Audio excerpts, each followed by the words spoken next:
तो जब भी कुंडली में 7th और 8th हाउस का कोई कनेक्शन बनता है, इसको रिलेशनशिप के लिए, मैरिटल लाइफ के लिए नेगेटिव कंसीडर किया गया है थोड़ा सा, क्योंकि 8th हाउस जो है वो पेन एंड सफरिंग्स दिखाता है, 8th हाउस इंसल्ट्स दिखाता है। तो इस वजह से ये थोड़ा सा नेगेटिव है। बट हर नेगेटिव कॉम्बिनेशन में एक पॉजिटिव एस्पेक्ट जरूर होता है, क्योंकि जो 7th हाउस है कुंडली का, वो मेडिटेशन दिखाता है, आपका ध्यान, नॉट मेडिटेशन एग्जैक्टली, जो ध्यान होता है, जब हम मेडिटेशन में बैठते हैं तो हम कितना ध्यान में जाएंगे। और जो 8th हाउस है वो समाधि दिखाता है। तो जब भी 7th और 8th हाउस का कनेक्शन बनता है और इनमें से किसी की दशा आ जाए, तो हम ये बोल सकते हैं इस व्यक्ति को कि इस पीरियड में अगर इसने ध्यान किया तो ये समाधि की ओर जा सकता है, ये समाधि की जो उच्च एकदम टॉप नॉच लेवल होता है उसको टच कर सकता है। तो जरूरी नहीं है हर कॉम्बिनेशन 100% ही खराब हो।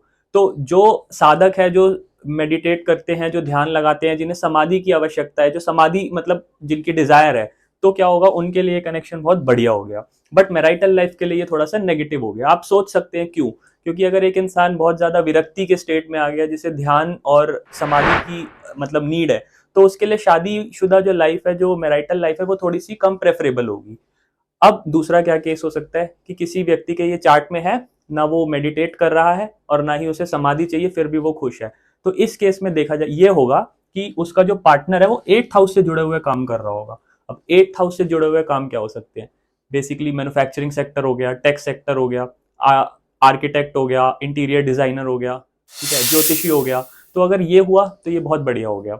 बट आमतौर पर 7th और 8th का कनेक्शन थोड़ा सा नेगेटिव माना जाता है। बट अगर समाधि चाहिए, ध्यान से समाधि की ओर जाना है, तो उसके लिए ये बेस्ट ऑफ बेस्ट कॉम्बिनेशन है।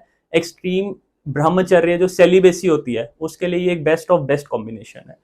अब कनेक्शन किसी भी तरीके से बन सकता है। 8th का लॉर्ड फॉर एग्जाम्पल इसमें सैटर्न 7th में आ गया, 7th का लॉर्ड चाहे 8th में चला जाए, या ये दोनों किसी भी हाउस में कंजंक्ट हो जाए, या आमने सामने बैठ के म्यूचुअली एस्पेक्ट कर ले एक दूसरे को।